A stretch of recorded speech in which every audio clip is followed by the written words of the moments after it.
3, 2, 1, 0. All engine running. Whether you've been married 1 or 20 plus years, at some point, you realized you were married into crazy. And that's what our podcast is all about. We offer love, laughter, and a dose of reality as we unpack this crazy thing called marriage. So sit back, relax, and get your ear hustle on. It's time to start the conversation. All right, let's go.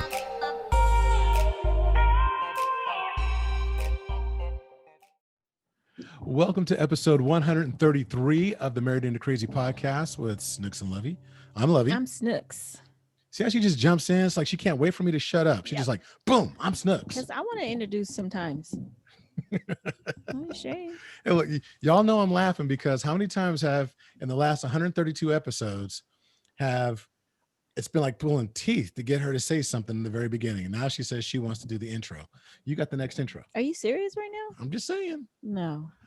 See, now we're arguing. You know what happens? We always argue in front of company. Here's the thing. We ain't company. And so we have Whatever. the pleasure. Okay, go ahead. Introduce. Okay, so today on our show, first of all, we want to say welcome back to Married into Crazy. We appreciate you all being here with us today. And we are doing another one of our infamous interviews. And this is a couple that we actually wanted to interview during our Black History Month. Tell the Why are truth. you looking at We me wanted like to interview that? them from Jump Street, but Okay, they a too while big ago. time. Yeah, They they were couldn't make like, time for let me us. check my schedule. I'm sorry. Let's see what you That can doesn't do. work for Let's- me. Let me see how y'all do, because Let's see if you get 100 episodes, Right. maybe. Said 50 and that's 100. No, but seriously, they have been on our radar to interview for quite a while, and we wanted to have them as part of our Black Excellence in Marriage series last month, but we were unable to move ahead with that. But they did say that they would come on and there was a little doggy bone, so they're going to be with us today. So we would like to introduce Mr. Vernon and Dr. Bianca Roberts. So welcome to our show. We appreciate you all spending some time with us, and we are ready to get started. So hello. Hello. Hi, thanks for having us. we're blessed to actually have you here.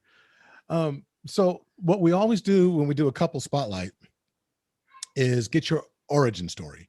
It's just like Marvel Origins, right? It's like the comic books. I know you're both comic book fans. So we want the audience to know your origin story.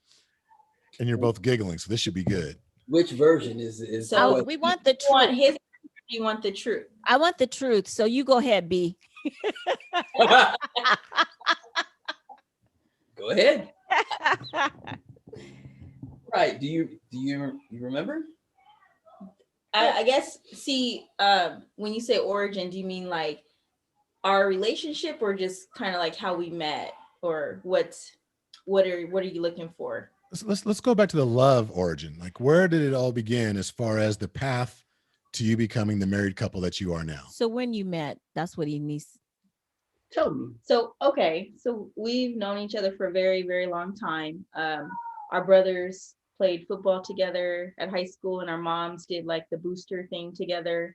The first time I saw him, I was probably in like 7th grade or something, and I was like annoyed because I was supposed to go to the movies with my friends, and my mom was doing some booster stuff with his mom, and she was taking a long time, and then he like walked by and was like, "Hi," and I was just like, I'm so annoyed. So that was the first time I met him. Like, that was the first time. But then in high school, we were around each other a lot because of sports and everything. And I think the first time we really had a real, probably fake conversation was he was trying to sit by me at lunch, and That's not true. and I didn't want him to sit by me. That's not true. It is true. And I was saving a spot for my friend. There we go. She got up. And it was raining outside, I think.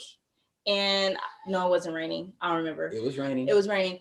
And I tried to save this spot for my friend. And like at our school, there wasn't like a lot of seats because, we went to Valley and they didn't have enough seats for everybody.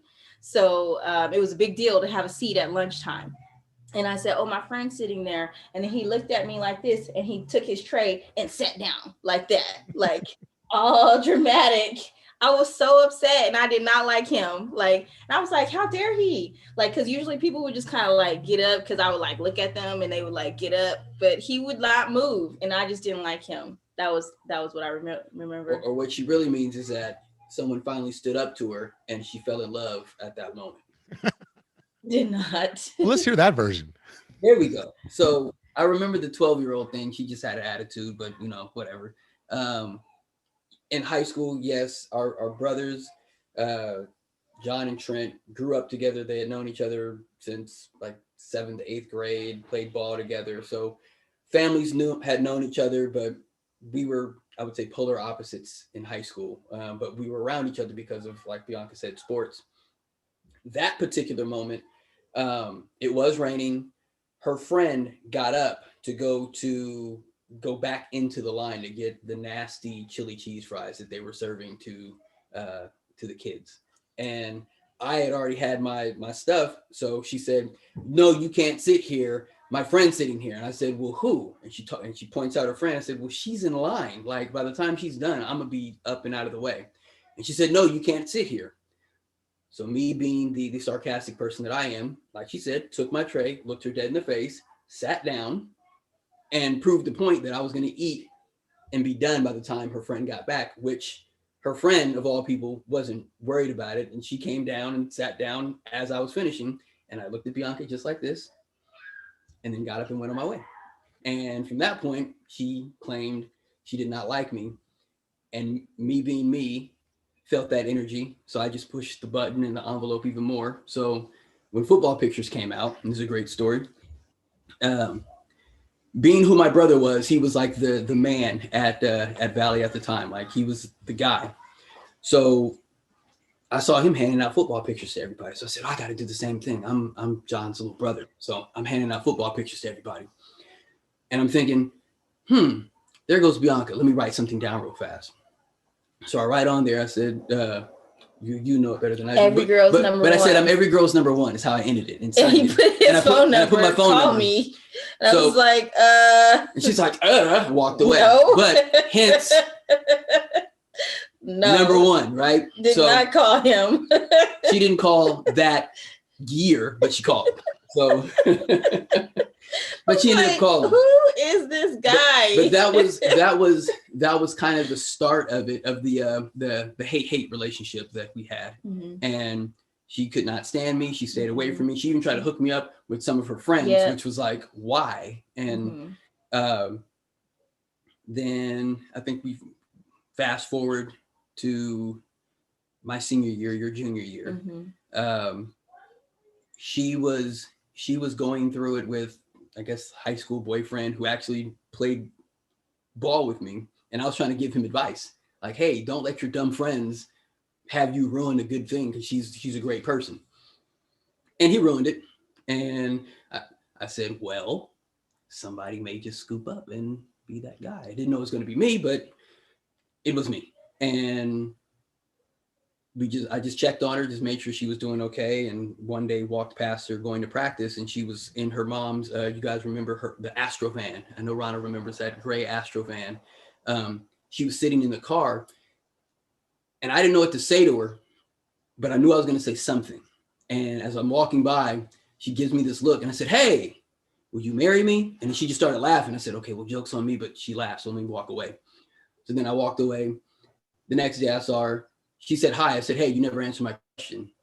And she goes, oh, yeah, sure. And just blew me off again. And from that point, we actually started having a more friendly relationship.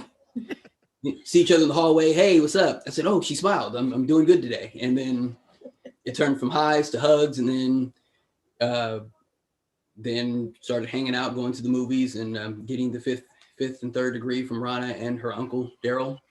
And we had the conversation. I don't think we ever had the conversation of like, do you want to, what was it? Do you want to go out with me? You want to go study or whatever that, whatever kids say. It was just, I'm acting like your boyfriend. So I'm not going to act like I'm not, to appease other people or anything like that. And that was it. And I remember specifically, John was so mad that night because we shared a telephone line. She kept calling and it kept interrupting whatever he had going on. So he was pissed. And he goes, well, you better make her your girlfriend because you're taking up like 4 or 5 hours of my time. And it's already like 11 o'clock. I was like, John, it's a Saturday. He goes, yeah, but I got stuff to do. So yeah, he was mad and he brought that up often. But yeah, that's kind of the high school backstory. And then we went from, we grew up together, just basically. literally grew together. Yeah. So, because there's college and then med school. Mm-hmm. So, you know, there's just lots of moments, but that was like the very young, early moments. So That's nice. it started it. So That's awesome. You know, I do want to interject at this point. I'm going to offer a little PSA for all the fellas out there that are listening. Spoiler alert, they got married. Yeah. Right. You already know that. But the PSA is, my ears perked up because apparently Vernon broke the bro code. You're not supposed to date your boy's girl, unless of course you grow up to marry her. He didn't never say that was his boy. I never said he was like, if we see, Yeah. I saw him, it's like, what's up? But he was being stupid, and I just being the nice guy that I was, I pointed out to him and said, hey, like, your friends are trying to talk you into something that you shouldn't be doing. You should be a gentleman in this case. And he was more worried about how and putting up a front. So I was just saying it in passing. Like, I didn't think it would turn into what it turned into in high school. And I mean, grateful for it now. But then I wasn't thinking about, oh yeah, like, I hope they break up so I can get at her, because she wasn't that type of girl anyway. So she thought boys were dumb. So it wasn't going to be, it was an uphill battle from the get-go. So I wasn't thinking about that. Too, it was my senior year and I was thinking about college, and I wasn't trying to be with anybody because I knew I was going off to school.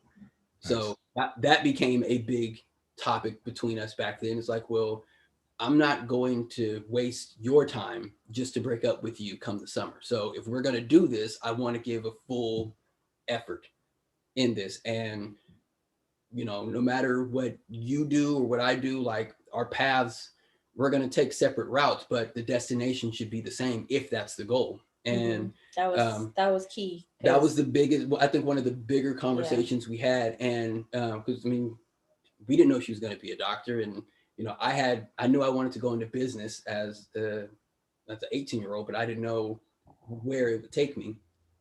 So we always kept that in the back of our mind on, like, how we were growing into our relationship, is that, you know, sometimes I'm at bat and I'm the person going to knock in the run, and we're going to follow my lead for a little bit. And then it's her turn and it's my turn to support, and we go back and forth. And it's just that chugging along the marital train tracks. And we just started it early. And two, we had a great support system with, I knew that I would have to fight 9,200 people if I had somehow done something wrong to Bianca and get in trouble with her cousins. Yeah, I think our parents were concerned because we had so many dreams and potential, with us being together and then going to school and stuff. But I think what we had told each other was that we have to support whatever the other person wants to do. Right. And so Vernon went to Alabama first. His so my senior year in high school, he was in Alabama. And I mean, for me, it actually worked out because then I just focused on school for like a whole year. And I just had a blast in my senior year of high school because I wasn't worried about boys, right? So it was great. And then he came back home and was trying to figure out what he was going to do before he transferred to Fresno. But I had chose to go to San Diego. So I was in San Diego for college. And he had a chance actually to go to San Diego. He actually got admitted to San Diego State, but he decided Fresno because that was a better business school opportunity for him.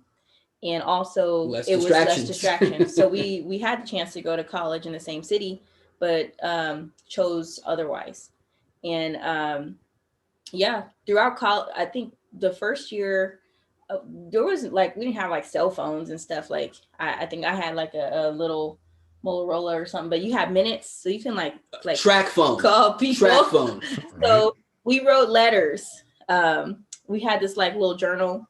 It's a notebook. And like whenever there was a break or something, we would exchange the journal and write each day, and then exchange the journal. And that was like that year.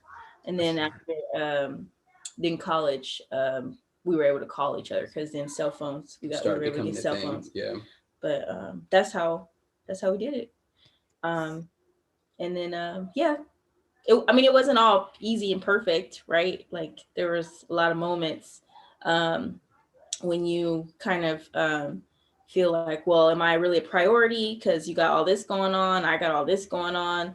You know, your friends, you're hanging out with your friends. Is there any issues? Like, am I still priority? All that kind of stuff happens when you do long distance. But it's not for the faint of heart. No, it's like you have to. I think the best thing about being long distance, and I mean, because college is when you really finding yourself. It's not a matter of can you do the work, because the work isn't the issue in college. It's the balance, and finding balance in your life, your relationships, your jobs, you know, everything that you're doing and you're trying to do. And I remember specifically, it's funny now, but when she was applying to med school, and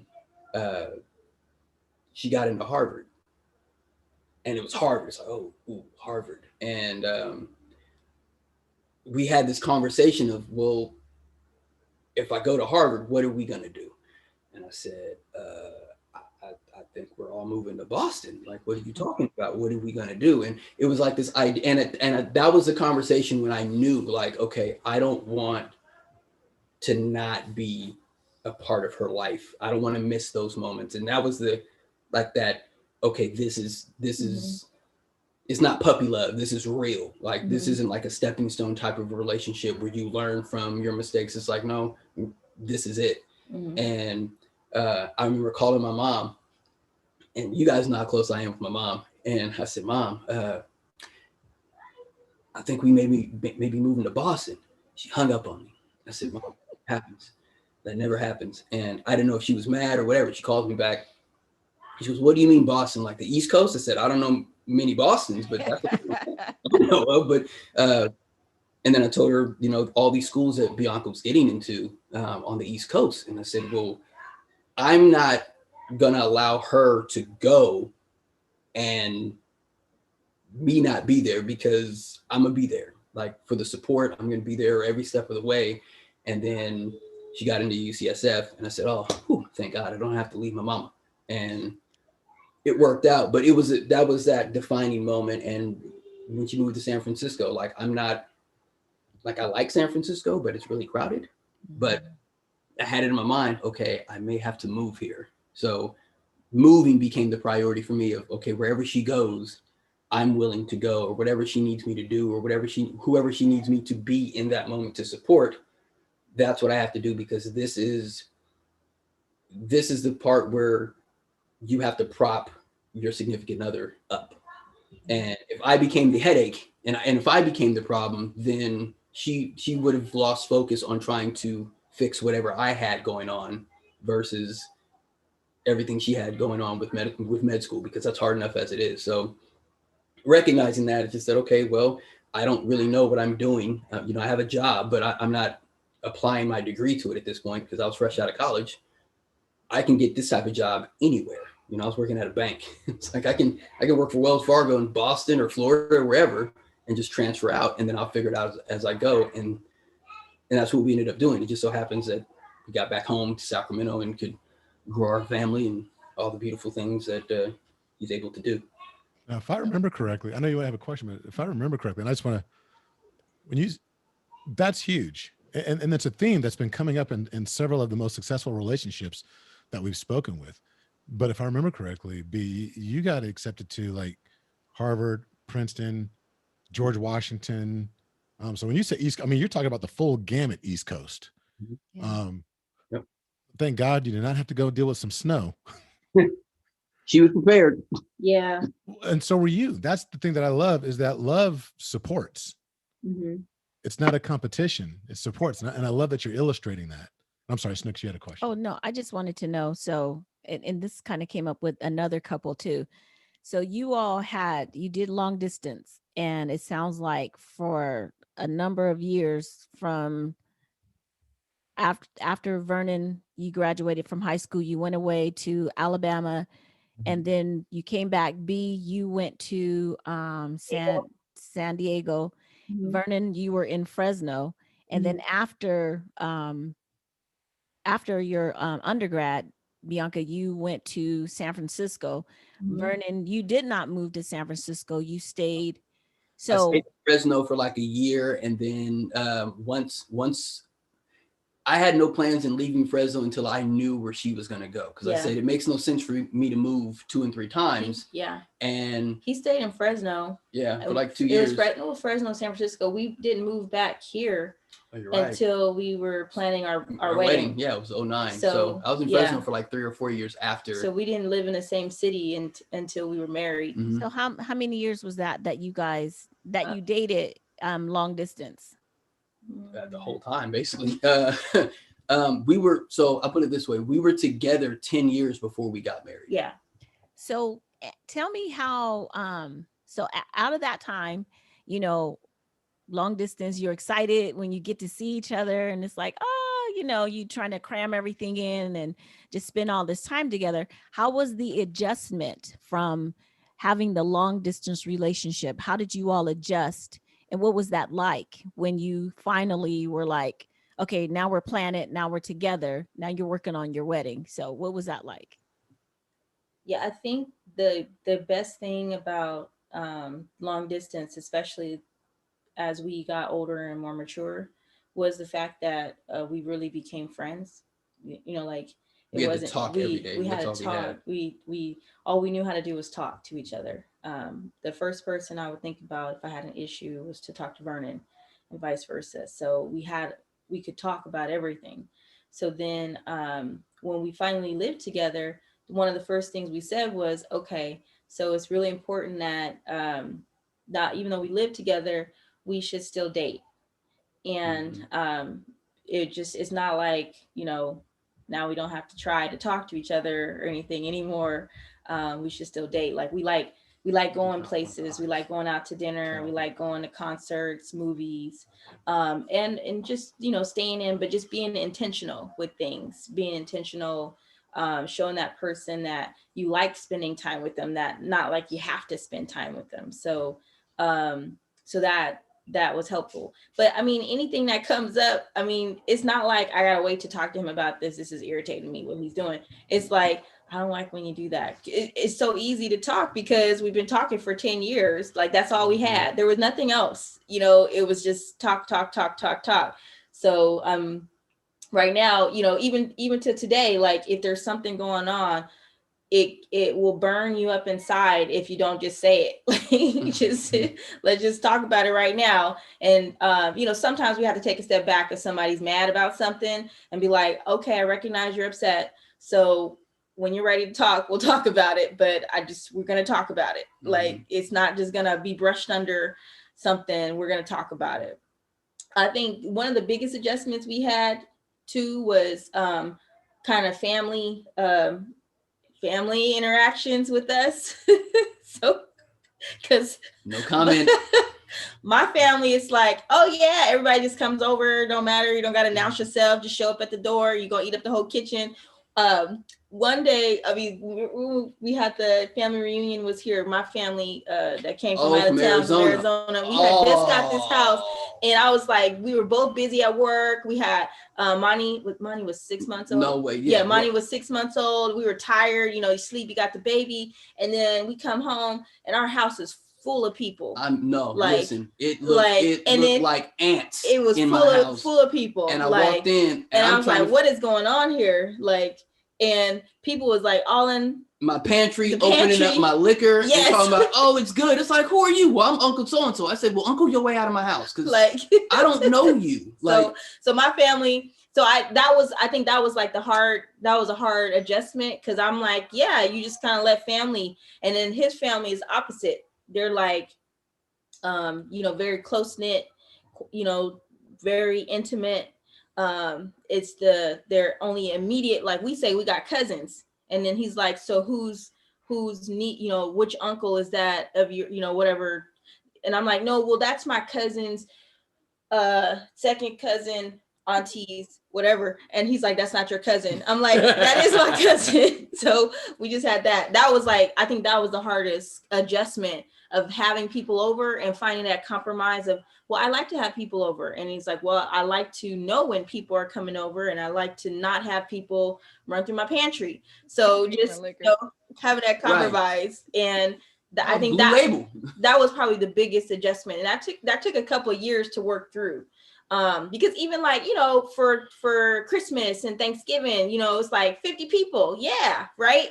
But, his family didn't want all that. And then, but if we did everything my way, then we would never get a chance to spend time with his side. So what we've done is, so Thanksgiving we do just with, our parents and his parents and our immediate family. And then, we try to do different things for Christmas and Christmas Eve to try to separate everything.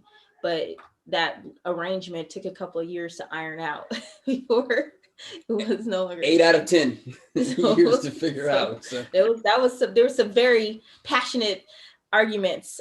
Discussions about that, about how we spend time on holidays, because you want to see everybody, right?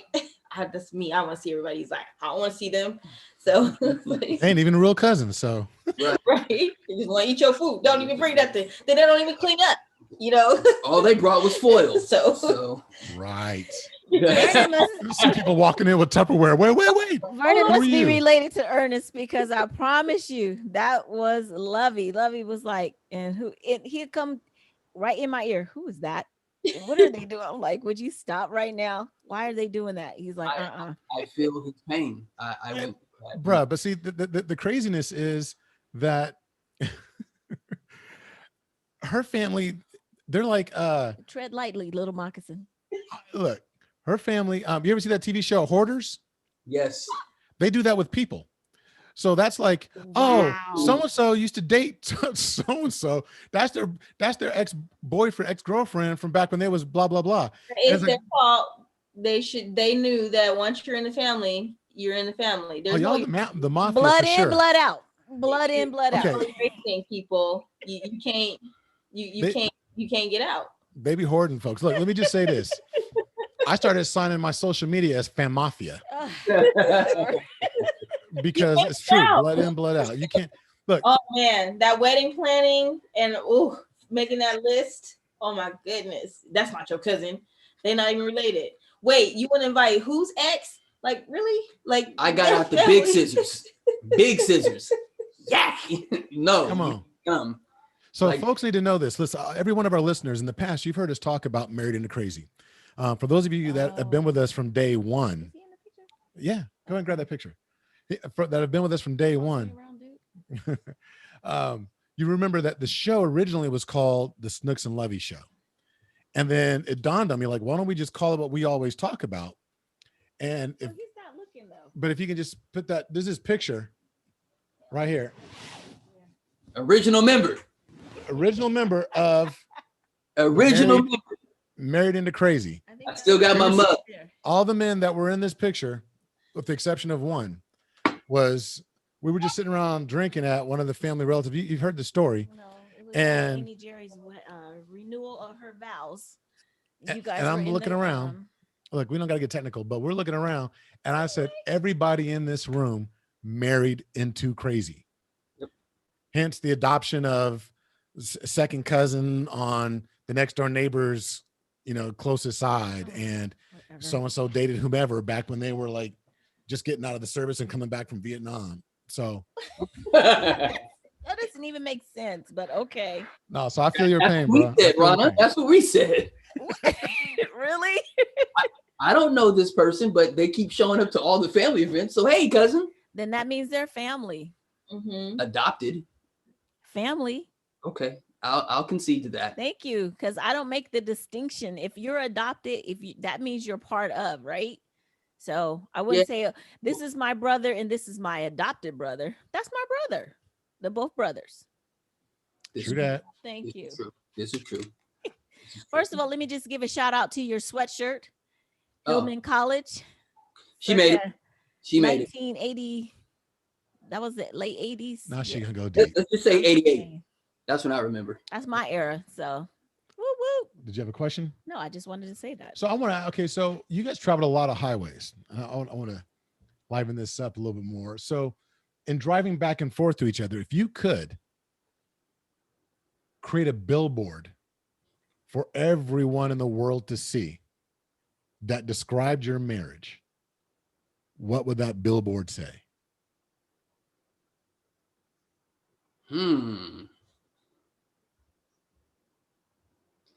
What would the billboard say? That is a good question. That is a really good one. I'm not lost for words or stumped, but I think you may got me.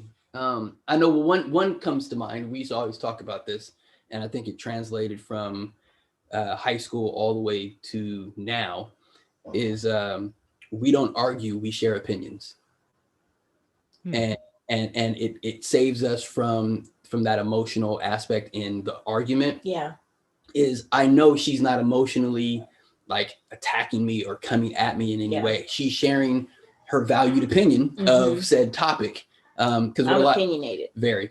Because what a lot of people that know us, they think like, oh, okay, it's perfect. They never argue. They never do this. We debate. We debate. We don't argue. We debate. I'm like 0 for 10, but that's what it was. We debate. We debate. We don't argue. We debate. And it's we've learned how to and I don't like using the term agree to disagree, but it gives better I get a better perception of how she's viewing something and vice versa. And I think that's helped us. So because you try to understand what the other person is trying to say. That's the other key part. Because if you just debate so that your point of view is heard, then it misses the point, right? Like you want to hear the other person. It's not about who's right. Yeah. We don't talk about who's right. I don't care. I want us to be right instead of one of us being right. Yeah, we don't argue, we debate. I have some friends that call that intense fellowships. Yeah. So they don't say we don't argue, we just have intense fellowship. I would agree. Yeah. But yeah, I think that, if I had to come up with the billboard on the spot, I would say we definitely share opinions. And then friendship first. Yeah. Okay, you taught me. Okay, friendship first. That one probably the best. Okay, you got me. It's true. So, I want to ask a question. What's the worst marriage advice anyone has given you? The worst marriage advice. And I say the worst as in something that that is necessarily bad advice, but it's bad. It did not work well for you all.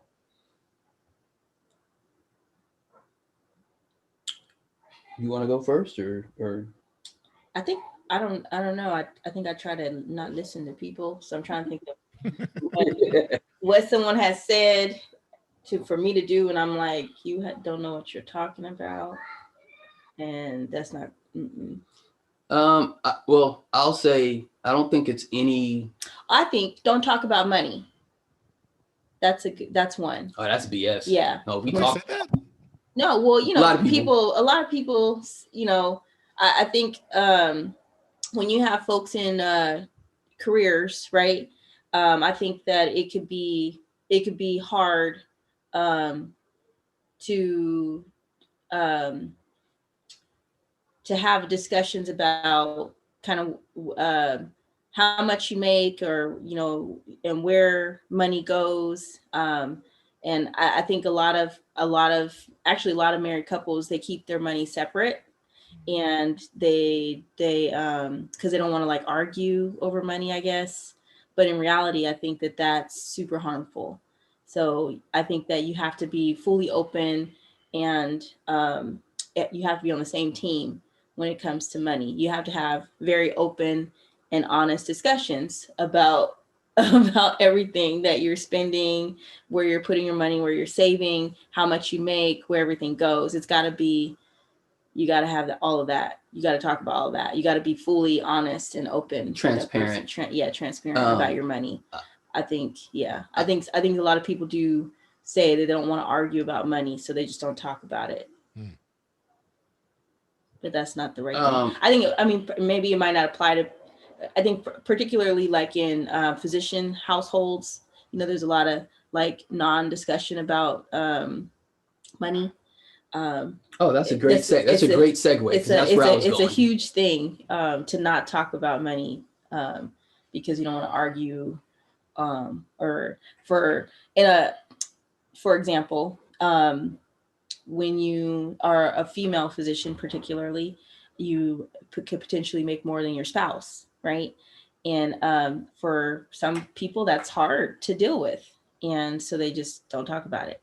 And nope, not a problem for me. I know that's not. Nope. But I was going to ask that question, and that's good that you said that, Bianca, because we also we talked about untraditional households, and traditionally, historically, the man was the breadwinner, and the woman stayed at home. They took care of the kids. And now, like you were just saying, female physicians, they will more times than not make more than their husband, unless their husband is like the administrator or he's also a physician or something like that. But Vernon, you already answered the question. That was not a problem for you at all. And that was going that kind of leads into kind of both questions you guys asked about the worst advice, and this is you find out a lot of men in particular have that machismo of, oh, you got to take control of the marriage and this and and you tell your wife this and you tell your wife that. I'm like, I don't know who y'all think I'm talking to at home, but she ain't it. And and I make a lot of jokes and everything, and people don't know how to take them because I tell people, hey, I pay rent, and it's a joke to everybody, and it's like, I mean, they look confused. Yeah, and I'm like, hey, they be like, I know it's a 6, but rent's coming, I promise. And and it's a way to break the ice, because it's like it shouldn't be that big of a deal, and it goes back to the support. But the worst advice that I've gotten has been collectively, to be the man. And, it's like, well, I think I'm doing a pretty good job with how I'm doing it. And, someone's framing of, taking control and all that. It's like, well,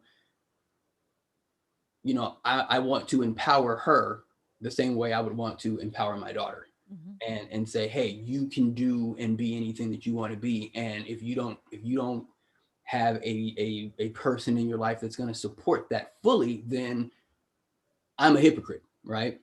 So that's been, I've had family members, kind of look at me and say, well, man, you got to be a strong dude. I mean, you just deal with her, just, making all that type of money and this and this. I'm like, I don't even think about because it's ours. It's one pot. And, and I don't think that's ever been a topic of. It was never a question. It was never a question. I said, "Oh, you're doing. You want to be a doctor? Let me just sit back and figure this out." And again, there's jokes, and we make financial decisions together. Right, and thankfully, my background is in financials, so I can balance it too. And where she's working, 1,000 hours a week, I can say, okay, well, bills paid, and this is going to go to this, or we can invest in this. And if she gets an idea, we'll talk about it, and then we make the decisions together. And I think the idea of one person has to take and stay in the lead. It's not about leading my wife in one direction or pulling her in the other direction. And I another joke is that I have, I talk about we're like in a band, right? Everyone can't be Michael. She's Michael. I recognize that a long time ago. She's Michael. She's Prince. I'm the tambourine player. I would say tambourine player. You might have some producing credits. I might, but listen, but the thing is, as funny as that is, right? that takes off so much pressure on trying to be something that I don't aspire to be. I don't want to be the lead singer in this moment. But when it comes to looking at like rental properties or doing like, that's my turn to actually lead and look into something. It doesn't have to be what people see, right? Right. And I think people get, couples get so focused on how they look to other people. Yeah. That's right. And we don't care. Don't. It's like, I'm going to do what I have to do to Mhm. support my wife. And if it means shaking that tambourine, I'm going to be the best tambourine shaker there is. No. Shake that tambourine, boy. I'm gonna need you to at least play the drums. Nah, man. They- Hold they that got rhythm. the Hold that drums. rhythm. They got the drums. You know what I'll it play is? piano. I'll get on the bass or something. I'm the tambourine player. Yeah, I'll take the tambourine. Play that cowbell. You know what we need right now? We need more cowbell. But I'll do whatever I got to do as long as I'm a part. As long as I'm a part of the band, I will play any instrument there is. That's And funny. I think having that idea, and I've had friends come over and say, "Oh man, you're letting Bianca do this." I mean, what do you mean let? Like, I'm not in Right. control of anything she's doing. Like, let me go grab my tambourine and show you. And, but Okay. Stop for the tambourine. That is good though. That is good. You know what's funny is about I love it. I don't know, a couple of months ago, we throw out these memes all the time for Married into Crazy on a weekly basis. And one of the ones that I put out recently it showed a couple dancing. And then I think it said something like, I think the quote I put on there was like, marriage, the greatest dance of all. And I think that's what it is. Because there's some of the most beautiful dances, the lead transfers. Yep. But in order to keep the rhythm, Mhm. in order to tell the story that's Mhm. that's being told through the dance. And I think that's what marriage is. Or playing a tambourine, something like that. got to do it. I mean, you hear the sounds. It may be the Right. background, but you hear it. I love it. You gotta I step love into it. the mic. Oh, I'm just laughing about the tambourine. I'm gonna laugh about that for like a week. I'm just gonna say right now. Nah, that's good. And I think that people need to hear those stories because I'm on a variety of different relationship platforms on social media. Yeah. And believe it or not, and if you are too, you may see it occasionally where there's discussion around finances and people talk about, is it a good idea to have a joint account or separate accounts, or do you let so-and-so, do they know about your money and and I scratch my head a lot because they act as if they're in opposition or in competition. And it's really about hiding money from each other so they can Mhm. do things individually or what have you, and there's still an opportunity to do stuff individually, but that just always baffles me. Yeah. I think when I kind of talk to folks who are in that kind of thought of having everything separate, I think there just needs to be a little bit, maybe more work on trust, pretty much. And I think that, let me back up. I think the first step is if you always have the other person in your mind as first, then there won't be an Mhm. issue of how you spend money. Right. So Not just spending money, but all things. Yeah. If because I think what happens is if somebody's like the higher income earner and then they see someone just going wild and buying a whole bunch of stuff that doesn't benefit the whole household or is maybe not needed or is not a joint decision, that's where there's a problem. But for us, we major purchases or whatever we discuss, and then also what we do is we decide kind of, okay, well, this is how much we can, this is your, like, we kind of like give ourselves allowances. So we have our money goes here for our bills, we save this much for vacation, we save this much for investing, we save this much for charity, we got all our little stuff figured out, and then this much you have for spending. So if you save your spending, you can buy more things, bigger things later or whatever, but that's your personal spending. If you don't, you can spend it every month. So I every month at the beginning of the month I say, oh, it's a new month, I got a new allowance, because I like to do a lot of stuff for my garden, and that's my like go-to right now. Or Vernon will say, well, is the warehouse open? Because he'll start seeing boxes appear from Amazon at our house or whatever. But it's, we just know confidently that these were all decisions we made together. There's not like a question about, where is she spending the money? Or we gonna be able to pay our bills this month? There's no question, because we already know as long as we stay within what we agreed on beforehand, we're good. Right. That's awesome. Well, So go ahead. Oh no, I was gonna say I think the backstory to that though is tackling our debt together. Yeah, that was the big part. It was the debt, and I think that was something that I think we had that's the part transitioned to when we got together, because I had debt. He He didn't have debt. I had debt. I had big debt. I had credit card debt, and I was like, "Here's my credit card." It's genetic. It's genetic. I'm just saying. Happily married. What's mine is yours. Here you go. How are we gonna pay this off? How many zeros is that? Oh my god! I had that was something, and he was like, so I had never known anyone that didn't have credit card debt, because my family, whatever. And he was like, I don't understand how you can have that much credit card debt. And we didn't talk about that before we got married. So he learned shortly after. we got married. We got married in June. I learned about that in April. So I said that. That was adjustment. I shouldn't count zeros. So yeah, we've grown a lot. That was something that we worked on. We got that paid off, and then the second thing was student loan debt. So when we realized we're just paying and nothing's changing, then we started looking at, well, where are we spending our money? So then we had to watch everything to the penny, and then I had the what's it called, alerts on my phone. So every time he spent something, I was looking like, what you buy, because we're trying to figure out our money. And then we had lots of conversations and lots of eye rolls about money, and that's how we got to the point of our budget. But it wasn't always like that. There was a lot of debts and eye rolls, and why did you buy Carl's Jr. when we have chicken in the fridge? So prior to Married into Crazy, it was Married into Credit. I'm just saying. Well, it was, but it was the. But we have no credit. We have no debt except our mortgage. Yeah, but I think it was the willingness to have that conversation when you don't have when we don't have it.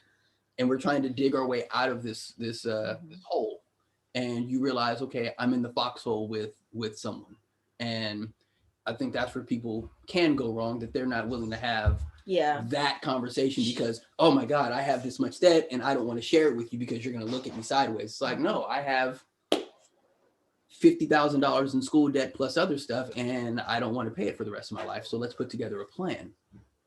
And we put together a plan, and it's like building a house brick by brick. You don't see it right away, but as you put it together, you're saying, okay, this is going to turn into something real good. Exactly. And then you get motivated, to get it done. And then from there, you just set goals. And, but I wanted to give the backstory to that. Cause it's rosy now, but before it was like, that's a lot of zeros behind that number. And I don't want any parts of it at all. Zeros and a lot of, are you sure you want to see this balance?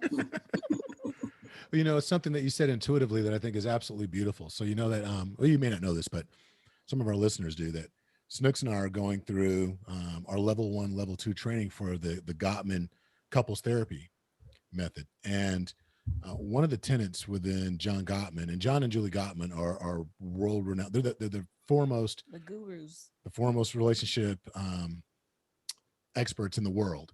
And we're just fortunate they happen to be up in Seattle. Mm-hmm.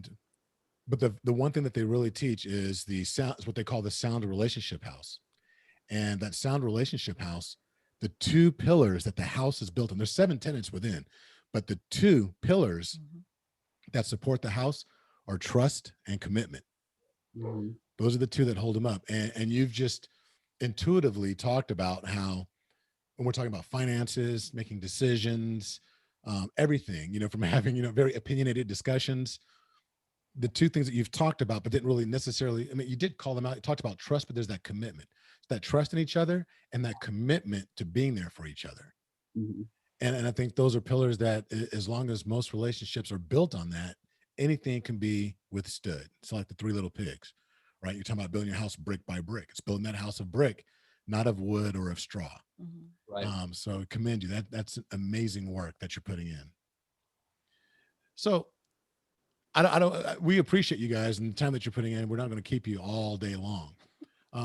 But I would like to know before we close out, a couple of things. Number one, how do you find, I mean, you're a busy physician, you're busy when it comes to finances, and how do you make time for each other between your two professional careers? How do you not make time? You know, like it was like it's required. Like no, well, yeah, we make time. Look, it's every little thing.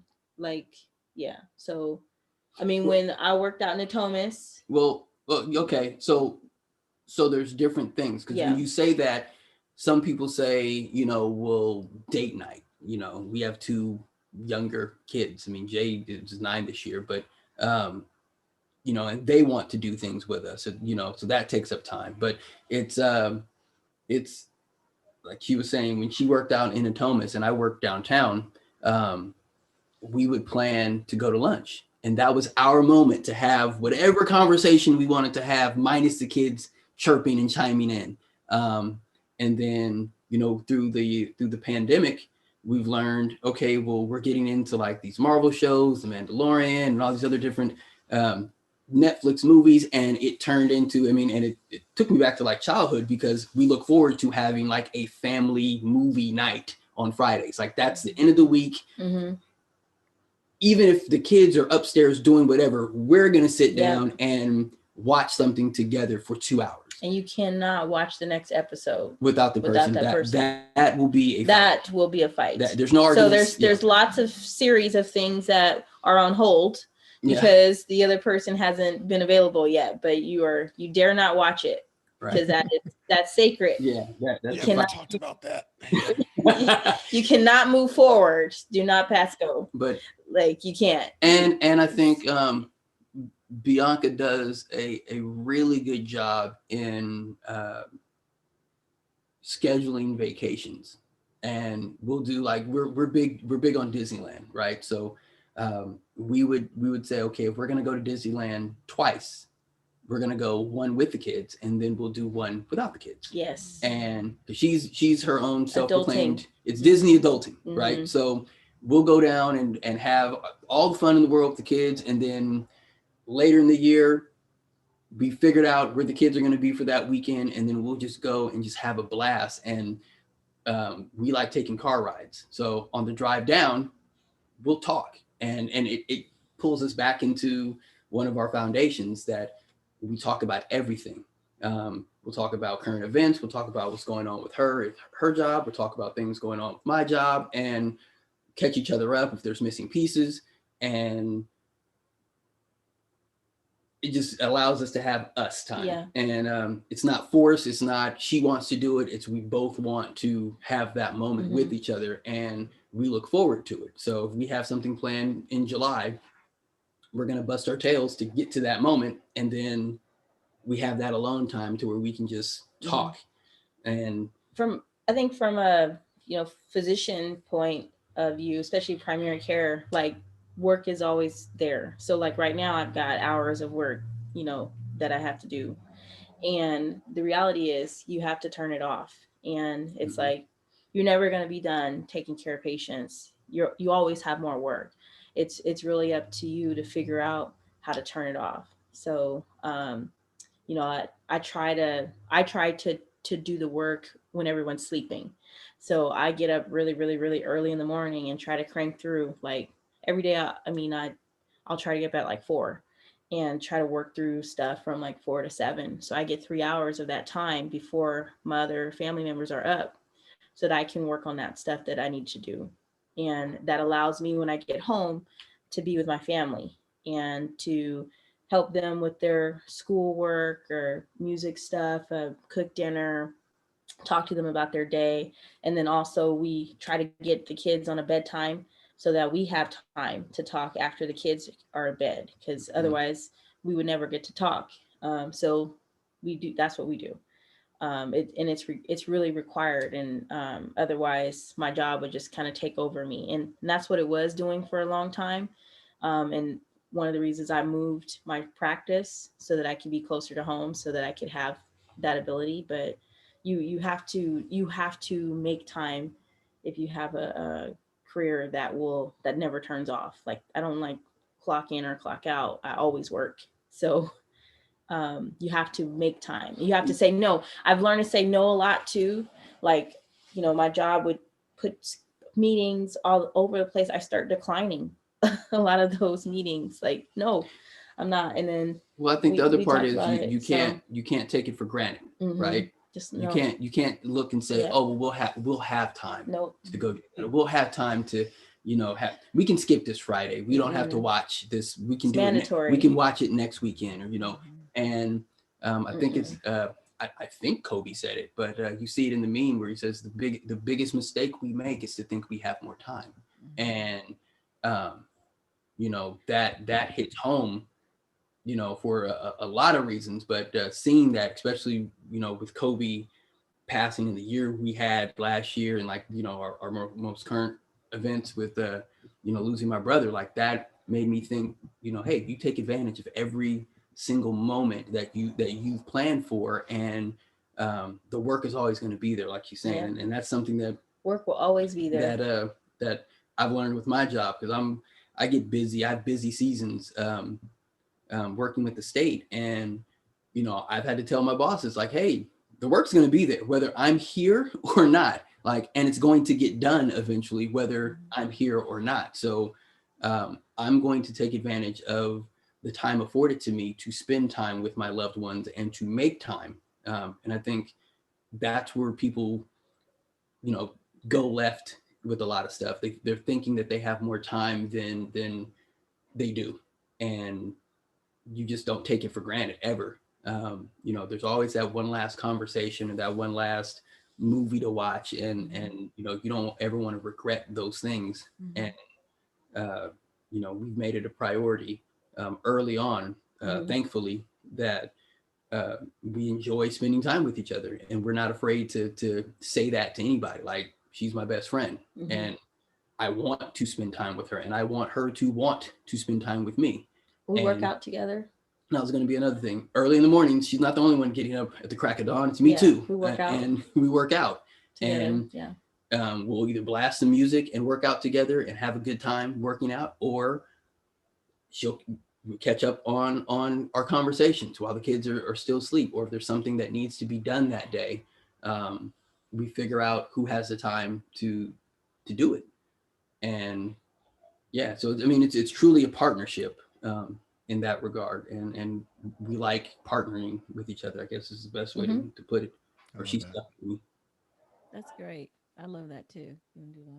Yeah, I was going to ask, what are you both passionate about? Is there any way that our listeners can support you there? Because a lot of times we have couples on, they have something that they really, okay. Yeah. So, I mean, if we have people that can support you in some way, shape, or form, what is it that you're truly passionate about? Sometimes it's a side business. Sometimes it's a social event. Sometimes it's a variety of things. Is there anything that our listeners should know and can get involved in any way? I think just for me overall, it's just the health of our community, particularly the Black community, and communities like South Sac that are diverse and maybe lower income. I'm really passionate about the health of our community. So be it about heart health, COVID disparities, anything, and then and education too. So I don't really think there's anything I'm tied to in particular, but whenever there's opportunities for me to speak in the community or connect with people, I try to, for that reason, because I feel like there's just a lot of things that are not being said to us, and it's putting our health at risk because we just aren't getting the information that we need. So I don't know if there's like things people can connect with, but that's what I'm super passionate about. So that's what I try to push from day to day. I always find time to do stuff that promotes the health in our community. Yep. And I think so Well, if we had right now, probably the most pressing need within all communities, but more specifically those communities that are being directly affected by COVID-19, what is the message that you would send to everyone right now? If there was a neon light that you could put over those I don't call them disenfranchised, but those neighborhoods that are being disadvantaged, neighborhoods that aren't getting as much access Yeah. to vaccines, what would you say to them? Because I know a lot of people that say they're not going to get the vaccine because they're afraid. Yeah. So I think that's fair, to, for various reasons, but I think there's been misinformation, particularly about mask wearing. And because there's, a lot of folks will say, well, they wear a mask and they still got COVID, so what's the point? Or, the CDC is not clear on how they're recommending masks. I think the thing that's tricky is there's different kinds of masks. So, a cloth mask doesn't protect you in the same way that a surgical mask does. And a surgical mask doesn't protect you in the way that an N95 mask does. And the N95 doesn't protect you in the way that an N95 and a shield or a hazmat suit does. So there's different levels. And I think that's important to understand.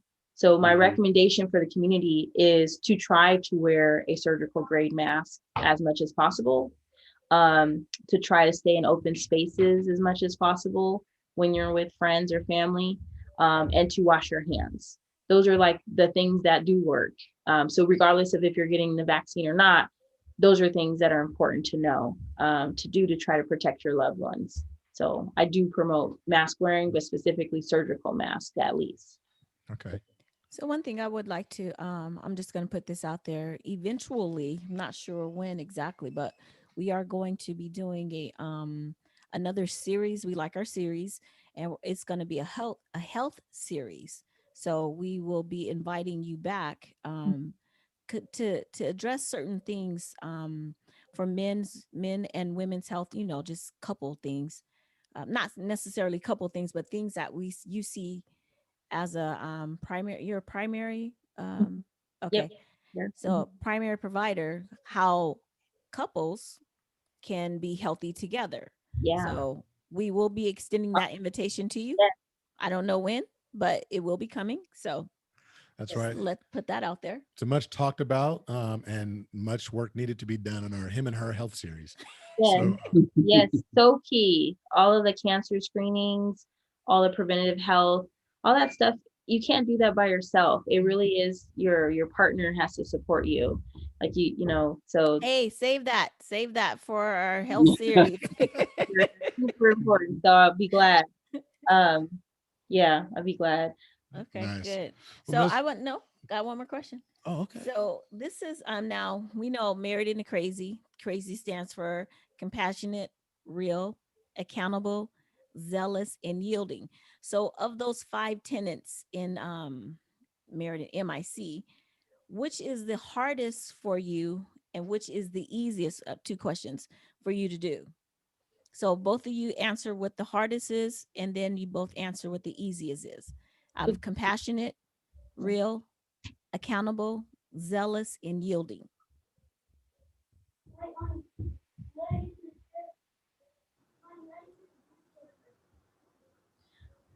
I think compassion is easy.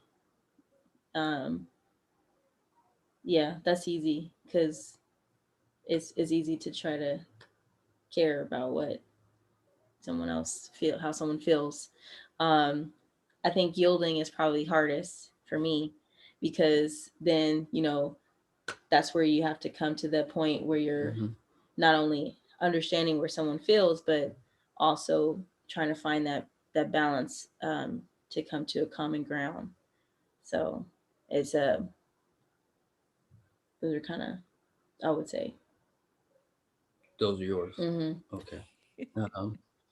I agree. Yielding probably the hardest because you have to.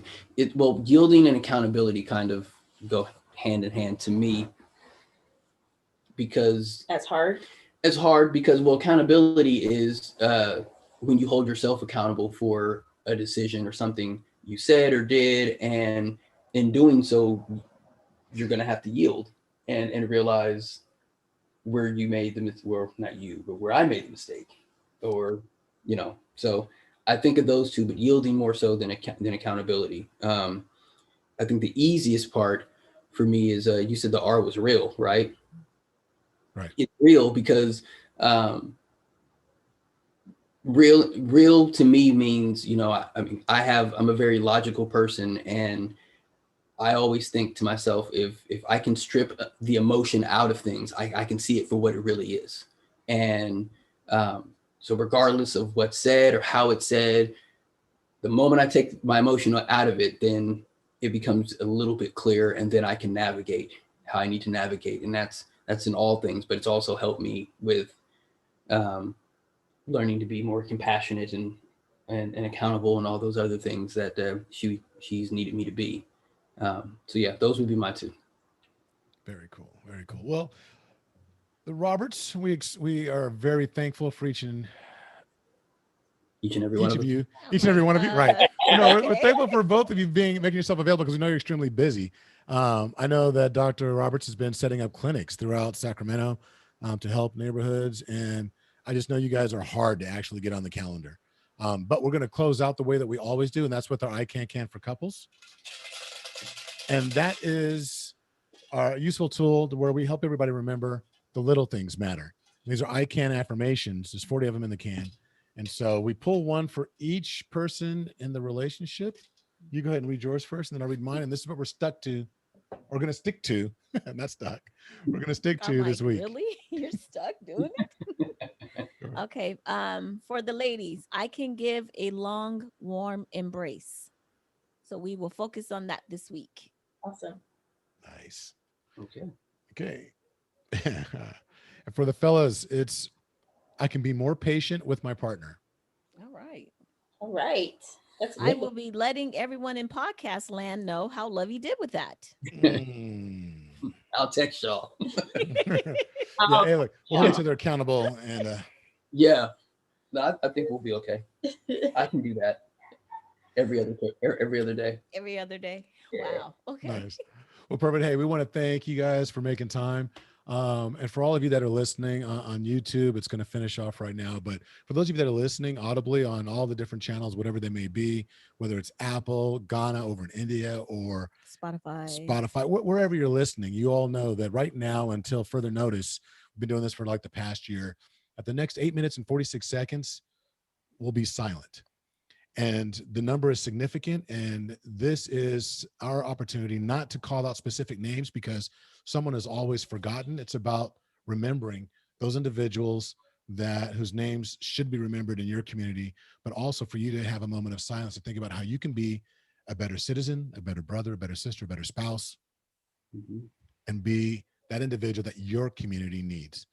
So this might be the only opportunity for silence you get in the entire day. So please take these next 8 minutes and 46 seconds and think about how you can contribute better to the world. And so with that, until the next time, be blessed. Bye-bye.